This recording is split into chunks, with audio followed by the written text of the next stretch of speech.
Hello gear nerds, Gitamara is guitar and camera combined, which is what YouTubers do. We are both gear nerds about Gitamara gear. What the... excuse me. Take this time to marvel at the sweater of beauty.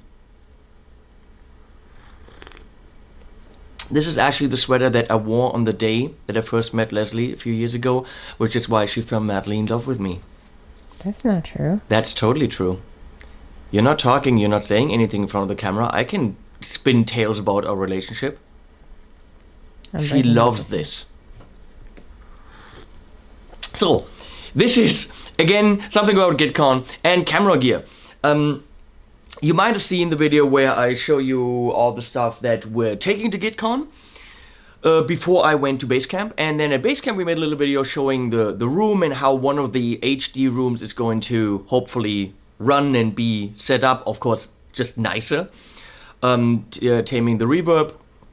And something happened sadly at the Basecamp test run that I was afraid of, which was that certain angles from certain cameras were flickering.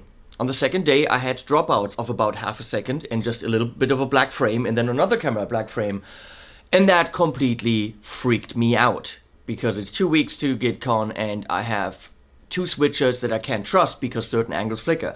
So I was on the phone with Blackmagic and emails, and they're the company that makes the switchers, and I said, look, that test run we did there is not enough because I don't know if it works or not. I can't give videos to YouTubers where all of a sudden you have just, you know, half a second missing with a black frame. So we set everything up here again. Follow me, Leslie. Which is why I'm sorry this room now looks a little bit completely freaking ridiculous.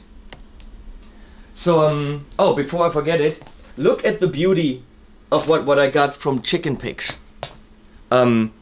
These cable ties with chicken picks on them, I got from Eppo Franken from Chicken Picks, and they're going to really help at GuitCon to, you know, to tie all the cables together. So thank you, Chicken Picks.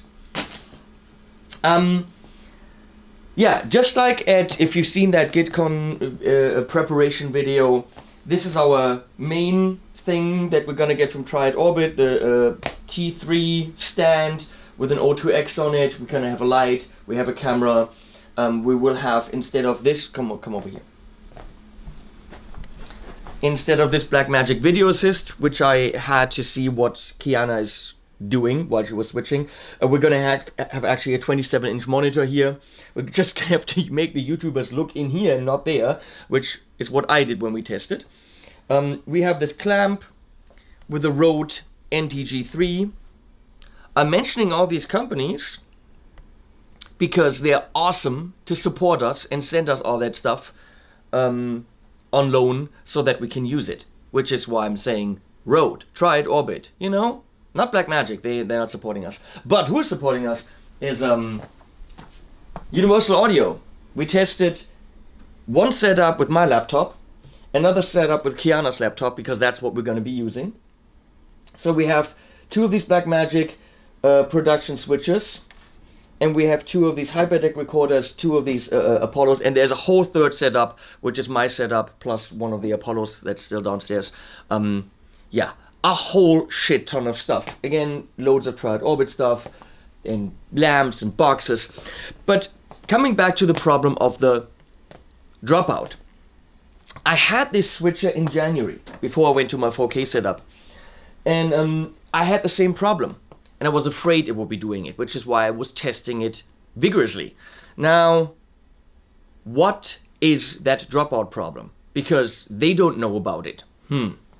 They said, well, cable length. I said, that's weird because the camera that Leslie's holding right now, which is similar to this one, with a 5-meter micro HDMI to HDMI cable, is running beautifully when I'm using it in my switcher. I can show you right here. I've got this cable always lying in the corner. So if I'm doing a pedal side view or whatever, I just use this micro HDMI to HDMI cable, plug it in the camera, runs beautifully into the switcher, and funny enough, the same camera with the same cable into the HD switcher. Not working. Now that doesn't make a lot of sense because a 4K signal has 4 times the amount of data. Why would it be flickering? Now the camera that Leslie is holding is doing that. This camera is doing it. This camera is also flickering. All of them micro HDMI, all of them Sony's. This camera, the Canon XC15, is not flickering. It's got a mini HDMI which is wider, and it's a Canon. So is it a Sony thing? Is it a micro HDMI thing? Here's what we think it is. We think the Sony cameras don't pump out enough signal strength through the HDMI out, which means with a 5-meter cable, which is what I need to use because I need to put these cameras, you know, at least 2, 3, 4, 5 meters away from the switcher. It's not pumping out enough cable through this tiny little thing. So the switcher's tolerance for what's coming in is not very high. My 4K switcher has a higher tolerance, therefore I never have problems. The HD switcher says, I'm not getting enough signal, bam, black. Damn it. So the combination of the Sony, the combination of a 5-meter cable with that switcher is what causes the problem. Now, how many of the YouTubers that are coming and whose cameras are we using have 5-meter cables? No, that's not what I was. Have Sony cameras. I don't know. But I have 3, 4 of these, so why not use them? Because they're there. Which means we have to find a solution. And the solution is... It's an HDMI to SDI converter. SDI cables can be as long as you want. They can be 50 meters. It's not a problem. HDMI cables are a problem. So this switcher I also used in January as a solution. It didn't work because, again, I used it with a 5-meter cable. And then it had little pixels dropping out and it was just not a good signal. But with the 5-meter cable, so this has the same low tolerance. Meaning the Sony 5-meter cable and the switcher was also not a solution. What we're doing now is we're using this. We're using a 1 or 2 meter cable into the switcher at the bottom of the stand, into the converter at the bottom of the stand. That gets a clean enough signal. It's powered with USB power. And then I can actually run SDI cables. Now, the problem with this, it's not a problem, we did it, but that made GuitCon about probably $1,500 more expensive. Because I need 8 of these at $85 a pop. And I also need 8 more very high quality long SDI cables. So yeah,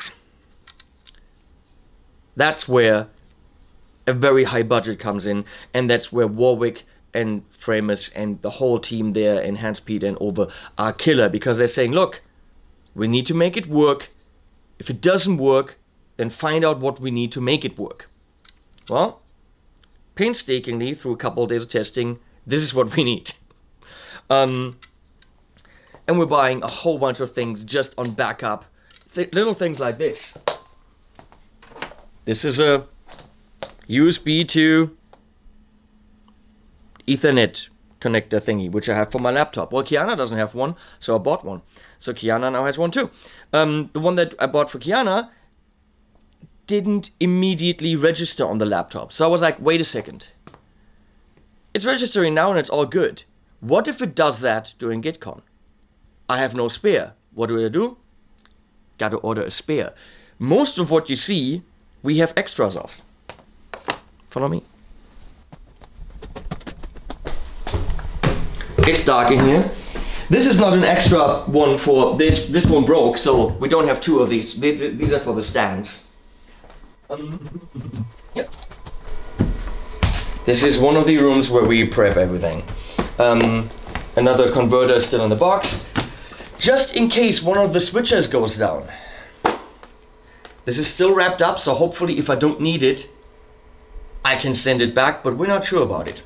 It's about almost $2,000. That's another 4K switcher. If any of the switcher goes down, my 4K one or the HD ones, I could unbox this, therefore pay for it, and have a backup system for either of the rooms. Because we have 3 rooms that we're planning on. What if one of the main things, which is a switcher, goes down? We bought a spare. Talking about, let's see, go over here, I go over there. Talking about Rode, how cool are these guys? So we have 3 NTG3s, actually NT3GB, which is the black one, and 1 silver one. So this is the plan to use for the rooms. Now, if I have to use the 4K switcher in the room, that thing is loud as hell. We'll walk over there in a second, we'll show you how loud. That means that's a problem for me, because I don't want to have YouTubers go home with too much excessive noise in the video. So I asked Rode, could you send an NTG8, or actually 2, as a spare? We don't use them, but if I have to, I will, which is a mic that has a lot less coming in from the side. It's way more directional, because it's also this long. So it literally is, here, see it, the NTG8. That's $1,000.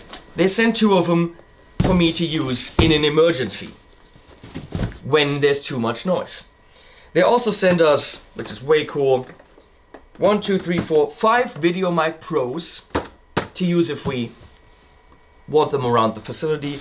2 Video Mic Pro Plus, which is a brand new one, which you're hearing right now. And I think 5 of these really tiny, totally awesome, wibbly wobbly video micros. That's a totally cool little mic that you can put on your camera and have a decent shotgun sound for, I think, like 60 or 80 bucks. It's really dirt cheap. So they sent us all of this to use at GuitCon, and I'm very, very happy that there was a company that immediately said, oh, that's what you're doing? You want to use Rode? Where do I ship? Awesome. And I want to thank my friend Andre from Hyperactive, which is the distributor, for hooking us up with that, and hooking us up with Torpedo Studio 1 to use as our software. So yeah, I'm still fighting through all of this stuff. 1.5 weeks to go till I have to leave. And let me show you why we might need this in case we have to use the 4K switcher. So this is the room that Leslie lives in. Not really. Here she usually has the switcher software. Here she sees all the angles. She can't really see too much detail because there's many, many windows on here. Looks like this. You've seen it before. And that's kind of one of the setups that we're going to have at GuitCon. So you can see the different angles here, which you can't see because no cameras are on. But you don't see a lot of detail. And we're working in 4K. So which for here, I just added this, so that Leslie can actually see the detail, and also like on one of the videos we did with Robert Baker, the guitar angle wasn't in focus.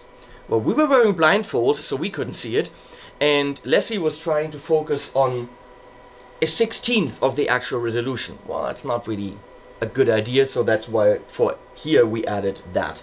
But listen to this.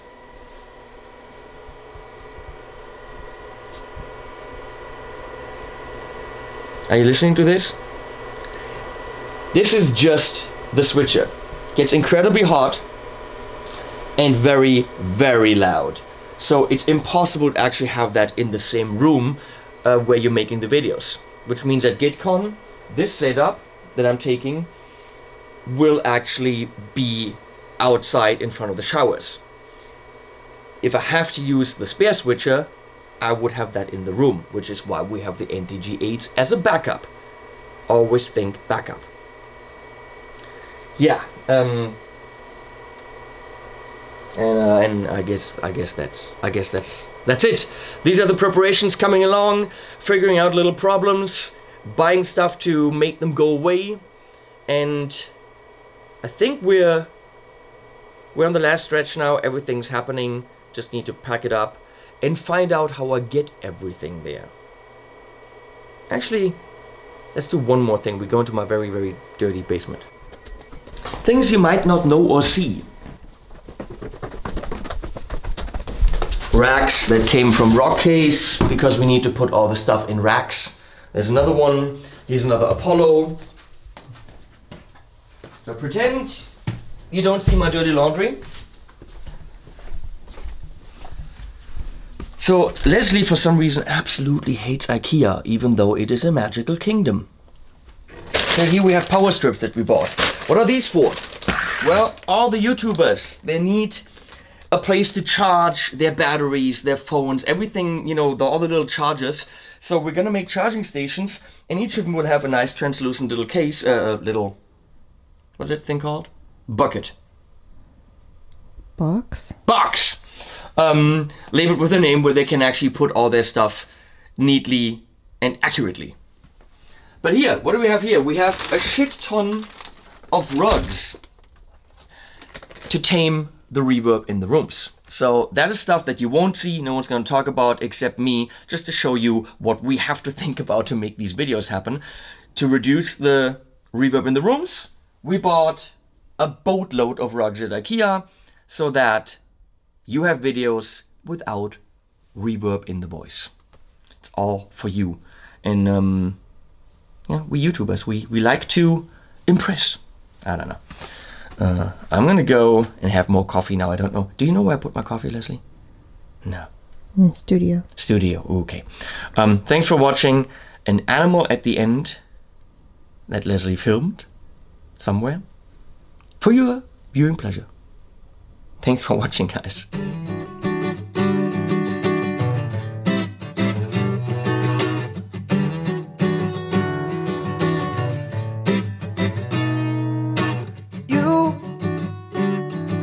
Little heart just to throw it away. And although I've tried, there is no way I can find consolation in this cabinet. Oh, oh, is this my life? Oh, oh, is this what I was hoping for? I don't think so. There must be more. I don't think that that's the case. No, I could do better.